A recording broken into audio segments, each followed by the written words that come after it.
कवि चेन्नई आकाश भूमि आकाशमुखी माटी दीपावली आरंभ करी काव्य यात्रा प्रलंबित काव्य यात्रा कविता भितर जीवन और आकाश को मनीष को समाज एक कथा कविता भितर बखाणती कवितार उच्चारण और कवितार आवेदन गोटे मंत्रमुग्ध कर पाठक को आकृष्ट करि थाए। कवि अभय नायक प्रश्न पुणी पचारि आम समय कवि प्रेमानंद खंडवाल।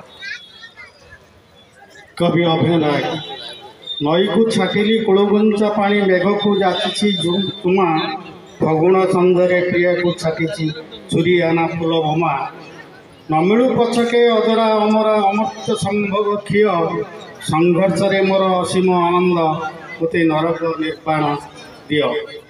कवि अभय नायक आकाशमुखी माटी दीपाल नरक निर्वाण चेर विशाखार राति चेन्नई आकाश धूली धुमाल और पाथ पारिदिर कवि समस्तंकर प्रिय परिचित कवि। तांकु मोर प्रश्न जेतेबेले आपण केन्द्रापड़ा कॉलेज रे पढ़ुथिले आपणकर अनेक सहपाठी मानक मध्यरु गाल्पिक अतुल बल तुहिनांशु रथ आपणकर सहपाठी थिले से माने निज निज स्थान रे एबे भी प्रतिष्ठित से समय रे अध्यापना करुथिबा प्रतिष्ठित कवि दीपक मिश्र ब्रह्मानंद दास विशिष्ट कथाकार रामचंद्र बेहेरा भी से परिसर थिले।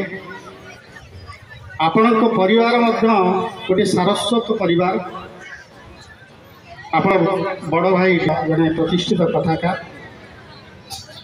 घर परिवेश एवं महाविद्यालय परिवेश आपण को जड़े कवि मनीष गढ़ी तोड़ी बेसी प्रभावित केउं परिवेश रे आपण होइछै?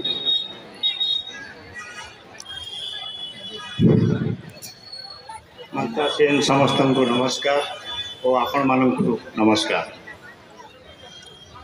कविटे कविता लिखला बेले बा लिखि सारिबा परे एपरिक लिखुवा पूर्व भावी न थाए कहार प्रभाव पड़ेगा एवं मापी न थाए केबे कहार प्रभाव केते बेसी।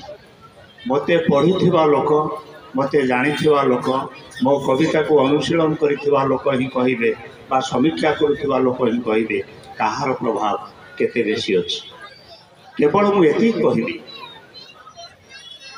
कविता मु एठी पहुँचवा बेलकु केन्द्रापड़ा रे पहुँचवा बेलकु मु कविता लेखा आरंभ कर सारी एपरिक प्राथमिक माने मध्य इंग्राजी विद्या